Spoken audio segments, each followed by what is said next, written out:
You might have heard of the famous Chinese city of Shenzhen, but if you visited Shenzhen in 1979, all you would find was a small fishing village of a little over 30,000 people. Fast forward to 2026, and it's unrecognizable. Today, that humble port is a megacity of more than 17 million, filled with skyscrapers, tech headquarters, and some of the most advanced manufacturing on Earth. That kind of transformation usually takes centuries. Shenzhen did it in just a few decades. But this isn't a story about growth. Shenzhen is something more ambitious, a city built as an experiment in central planning, in globalization, and in whether governments can engineer economic success from the ground up. So the question is, does central planning create the best cities? Or does Shenzhen reveal the limits of building a city too fast? Shenzhen's story starts with geography and timing. Before 1979, it was economically insignificant, a rural fishing village sitting just north of Hong Kong. But that location turned out to be everything. At the time, Hong Kong was a global financial hub, capital-rich, export-oriented, and deeply connected to international markets. It was also a popular destination for the tens of thousands of refugees fleeing social upheaval in mainland China. But Mao's regime was coming to an end, and his successor Deng Xiaoping envisioned a new direction for China, one of reform and opening up to the world. But he understood from the failure of the Great Leap Forward that change had to happen gradually and locally at first. Deng needed a testing ground, a place where he could experiment with market reforms without risking the entire country. Shenzhen became that place, a controlled gateway between socialism and capitalism. But already, there's a limitation here. Not every city has a Hong Kong next door, and not every city gets to start with that kind of advantage. In 1979, Shenzhen was designated China's first Special Economic Zone, an SEZ. That meant it operated under completely different rules than the rest of the country, including lower taxes, fewer regulations, and open access to foreign investment. At a time when China was still largely centrally planned, Shenzhen became a pocket of controlled capitalism. This wasn't the absence of the state. It was the state doing something new, designing a space where markets could operate, but within carefully defined boundaries. In a sense, Shenzhen represents a hybrid system, not free market urbanism and not central planning, but something in between. Once the policies were in place, growth came fast, and from multiple directions at once. FDI poured in, especially from Hong Kong manufacturers looking for cheap labor. Factories sprang up across the city, producing goods for export markets around the world. At the same time, millions of migrants moved in from rural China, supplying the labor that powered this industrial boom. And underpinning all of it was infrastructure: ports, highways, industrial parks, housing, built at a speed and scale that's hard to imagine in most countries. This is where central planning shows its strength: coordination. The government wasn't just setting rules, it was actively building the conditions for growth. By the early 2000s, Shenzhen faced a turning point. It couldn't rely on cheap labor forever, so once again, the city reinvented itself. Manufacturing didn't disappear, but it evolved. Shenzhen began moving up the value chain, investing heavily in innovation, research, and high-tech industries. Today, it's home to major global firms like Huawei, Tencent, BYD, and DJI. But what makes Shenzhen truly unique isn't just these companies, it's the ecosystem that surrounds them.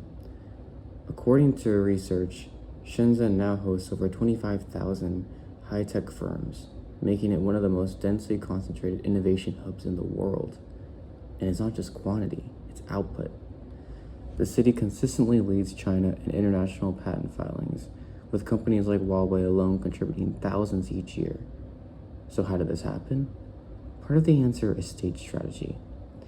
The local government didn't just allow innovation, it actively built it and invested in universities, attracting top institutions like Tsinghua and Peking University to establish research centers in Shenzhen. It encouraged partnerships between academia and industry, helping turn research into startups. And it created policies that made it easier for entrepreneurs to experiment, whether through funding, infrastructure, or simply reducing bureaucratic barriers. But the other half of the story is more organic. Shenzhen developed what some researchers call a spin-out city model. Engineers working at major firms leave to start their own companies. Those companies then produce new founders, and the cycle continues. It's a self-reinforcing loop of innovation, driving both from the top down and the bottom up. Even the city's manufacturing legacy plays a role. Shenzhen's dense network of suppliers and component markets allows startups to prototype hardware incredibly fast, sometimes turning ideas into products in just months. So while Silicon Valley dominates hardware, Shenzhen excels at making things.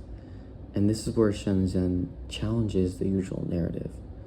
Innovation here isn't just about free markets or private entrepreneurs, it's about a hybrid system. A strong state charting the course, combined with a highly flexible entrepreneurial ecosystem on the ground. But behind Shenzhen's success is a more complicated social reality, one that's often hidden behind its glass skyline. Much of the city's population consists of migrant workers, many of whom lack local residency rights, or hukou. Without these rights, access to public services like education and healthcare can be limited. But what makes Shenzhen unique is how the city absorbed these migrants. Instead of formal housing, millions of workers found homes in what are known as urban villages. These are dense, informal neighborhoods embedded within the city, often made up of tightly packed apartment blocks, sometimes called handshake buildings because they're so close together. At first glance, these spaces might seem like slums, but they played a crucial role in Shenzhen's growth. Urban villages provided low-cost housing, jobs, and social networks for migrants who were otherwise excluded from the formal city. In many ways, they acted as a kind of urban safety valve, a space where rapid industrialization could happen without the state fully providing for everyone. They were also incredibly diverse. Some villages housed factory workers, others evolved into hubs for tech employees or young professionals, with cafes, shops, and small businesses emerging organically. And for a time, especially between 2004 and 2019, these areas became pathways to urban life. They offered migrants a foothold in the city, access to jobs, and even opportunities for upward mobility.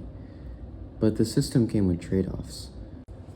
Urban villages existed outside formal planning. They were often labeled by authorities as dirty, chaotic, and substandard, justifying large-scale renovation or demolition and eviction as dubbed by locals.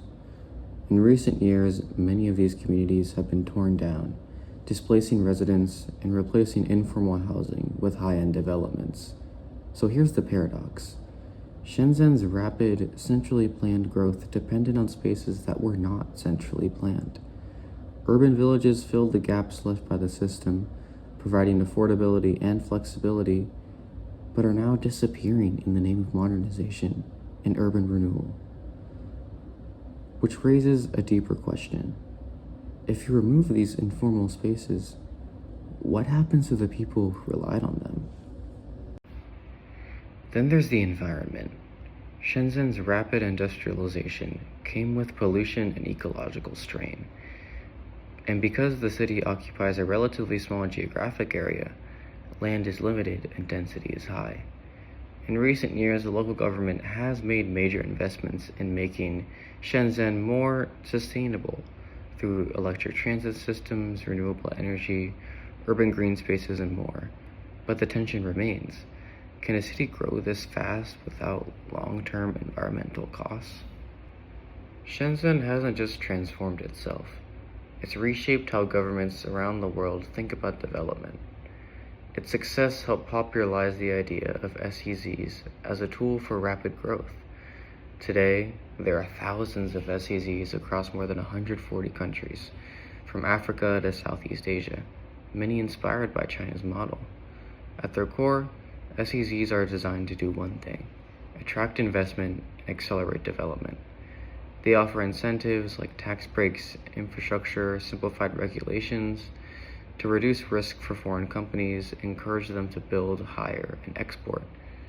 And in Shenzhen's case, it worked at a massive scale. The city attracted nearly $300 billion in FDI and became home to over 90,000 foreign enterprises. But what made Shenzhen different wasn't just the policy, it was how that policy was implemented.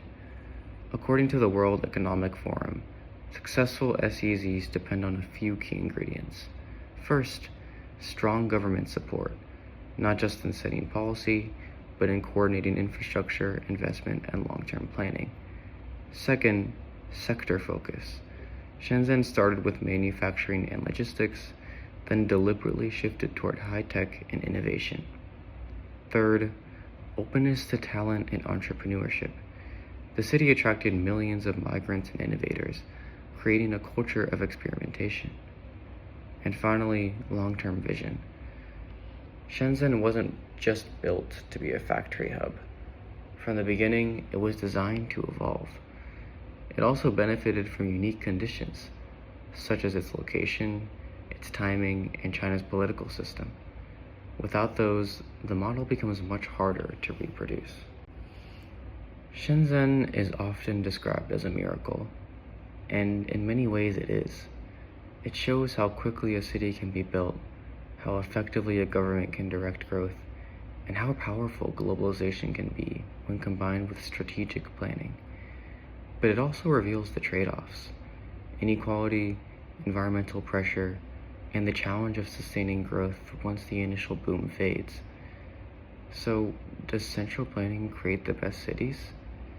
Shenzhen offers a compelling argument that it can create the fastest ones. But whether it creates the best, that's a much harder question. Because if Shenzhen represents the fastest way to build a city, its future asks something more difficult. How do you sustain one?